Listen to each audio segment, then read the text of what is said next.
वास्तु ने तुम्हारे हर कार्य के लिए कहा तुम जो जो पाप करते हो सब करो। वास्तु की बात, धर्म की बात नहीं कह रहा हूं। पर उन्होंने कहा पूरे के पूरे मकान के स्थान के भाग कर दिए, कौन सा पाप कहां करना। घर के अंदर उन्होंने स्पष्ट बात, लेट बात जाना है, पूरे प्लाट में तुम्हारे लेट बात कहां बनेगी, निश्चित स्थान किया, जहां कहीं मत बना लेना, बर्बाद हो जाओगे। लेट बात से बर्बाद नहीं होगे, लेट बात से बर्बाद नहीं होगे। लेट बात यदि गलत स्थान पर बन गया तो बर्बाद हो जाओगे। गजब, मैंने जब ये कंसेप्ट पढ़ा उनमें रह गया। लेट बात का स्थान निश्चित, वो मना नहीं कर रहे, करो बनाओ, चलिए जरूरी है, लेकिन कहां बनाना उन्होंने निशान लगाए, क्षेत्र सीमित किया। इस मकान में ये दिशा निश्चित है, उसके इतने फीट जाकर इतने से स्थान पे आप बनाओ। यदि तुमने कम बढ़ किया तो फिर जिम्मेदारी आपकी। उन्होंने सोने का स्थान निश्चित किया, सोना है तुम सो, कहां सोओगे, उस मकान में उन्होंने पॉइंट निश्चित कर दिया।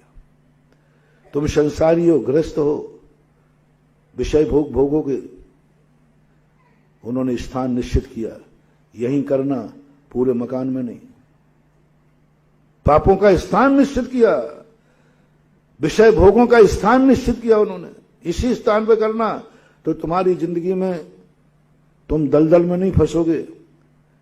तुम दलदल में रह करके भी दलदल से निकलने का रास्ता तुम्हें मिला रहेगा। उन्होंने रोटी बनाने का स्थान निश्चित किया, रोटी खाने का स्थान किया, वहीं बैठ के खाना, पूरे मकान में नहीं खाना, वहीं बनाना, यही स्थान पर बनाना। मेहमान आए तो उसको बैठालने का स्थान दिया, कहां बैठालना, स्थान निश्चित है। तुम ऑफिस में बैठे हो, तुम्हारी गद्दी कहां होना चाहिए, बैठने की निश्चित है। ग्राहक कहां बैठना चाहिए, बैठने का निश्चित है। इतना बड़ा साइंस उन्होंने दिया।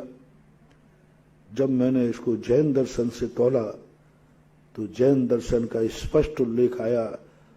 सवाल ये नहीं है कि इसने पाप किया है, सवाल ये है कि इसने पाप कहां किया है। कितनी बड़ी चीज है, पाप तो हुआ है, लेकिन पाप में सजा बढ़ेगी। पाप में सजा नहीं है, मैंने कल भी कहा था, पाप तुमने कहां किया है उससे सजा बढ़ जाएगी। आप लोग भोजन करते हो कि नहीं करते? सवाल भोजन का नहीं है, सवाल भोजन कहां किया है। मंदिर में वेदी के ऊपर बैठ के किया है। अब देखना, आपको बहुत सरल उदाहरण दे रहा हूं। भोजन सब करते हैं कि नहीं? घर में बैठ के करते, कोई ने पाप कहा, आगम ने भी नहीं कहा भोजन। लेकिन यदि तुम वही थाली, शुद्ध भोजन, अशुद्ध भोजन नहीं, शुद्ध भोजन वेदी की चबूतरे पे बैठ के करोगे तो भोजन में पाप बंद है कि क्षेत्र में बदल गया? क्षेत्र ने तुम्हें महापापी कह दिया, निधत्त ने कह दिया। तो सभी तो भोजन कर रहे हैं, कोई मैं अकेला भोजन थोड़ी कर रहा हूं, महाराज भी कर रहे हैं, सब कर रहे हैं। है थोड़ा चुप बैठ, वो चौके में कर रहे हैं, तू वेदी पे कर रहा है। क्षेत्र का फर्क देखो, क्षेत्र का फर्क देखो। चकरदम मच बचाओ रे, तुम्हें जो करना है करो, क्षेत्र निश्चित करो। हर रानी, हर परिवार हर स्थान पर रो नहीं सकता था,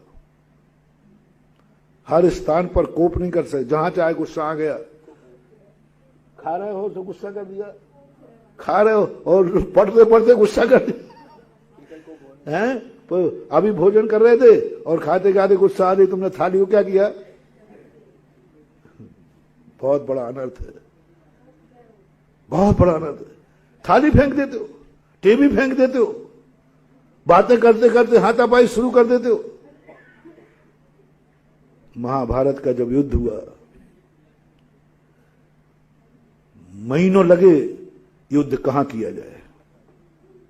युद्ध का चयन करने के लिए, हस्तिनापुर में युद्ध नहीं, राजा जब भी दो अच्छे राजा युद्ध करते थे तब पहले निश्चित होता है युद्ध का स्थान कौन सा हो। अच्छे राजा, पांडवों की मीटिंग हुई, चर्चा हुई, यह युद्ध कहां किया जाए। राजमहल में किसी को कोप करना, कोप भवन रहता था। रामायण में जब कैकेयी की बात आई तो राजा कैकेयी कोप भवन में थी, और अभी भी लोग महलों में बने रहते, कोप भवन अलग अलग बना रहता है। ये क्यों? ये कोई साधारण चीज नहीं। तुम रो सकते हो, पूरे घर में नहीं। पूरे घर में कहीं भी तुम रो रहे हो, तुम बहुत बड़ा अनर्थ कर रहे हो। तुम्हारा घर, तुम्हारा भविष्य बहुत अंधकारमय है। रोने का स्थान निश्चित करो। जैसे रोना आए उस कमरे में चले जाओ, रखो रुदन कष्ट के, जिसको रोना है वहां बैठ के रो। बहुत बड़े पाप से बच जाओगे। पूरे परिवार, पूरे मकान की नकारात्मक ऊर्जा से बच जाओगे। पूरा मकान तुम्हारा ऊर्जा से भरा रहेगा, क्योंकि रोने का मकान निश्चित है। भोजन जहां कहीं मत लो। थाली ली, कहीं खा रहे हो, टीवी के खा रहे हो, बिस्तर पे खा रहे हो, छत पे खा रहे हो, क्या मचारे खाए। ऐसे खाने वाले लोग पशु बनते हैं, निकृष्ट पशु बनते हैं। जहां चाय खा लिया, खाने का स्थान खाओ, लेकिन एक कंपाउंड को फिक्स करो, इस स्थान पर ही हम भोजन करेंगे। पूरे मकान में भोजन नहीं। हर चीज का निश्चित होना चाहिए। जूते चप्पल का स्थान निश्चित होना, कोई मनाही नहीं है। पूरे घर में घूम रहे हो जूते चप्पल पहनकर, जहां चाहे सो जाओ, जहां चाहे खाने पीने लग जाओ, जहां चाहे, हर चीज का स्थान निश्चित करो। इससे हम 50% पाप करने के बाद भी पाप की सजा से बच जाओगे। मात फिक्स स्थान। हर कचरा कहीं मत फेंको, कचरे का स्थान नहीं। जहां कहीं कचरा फेंकोगे, पूरे मकान में नकारात्मक ऊर्जा होगी। अब तुम कितने भजन करते रहो, कितने पूजन करते रहो, उस मकान में कभी सिद्धि होने वाली नहीं, क्योंकि कोई भी कहीं भी कचरा कर देता है। पूरा वास्तु ने व्यवस्थित किया। वास्तु को आप कुछ माने या नहीं माने, लेकिन वास्तु एक अनुशासन सिखाती है।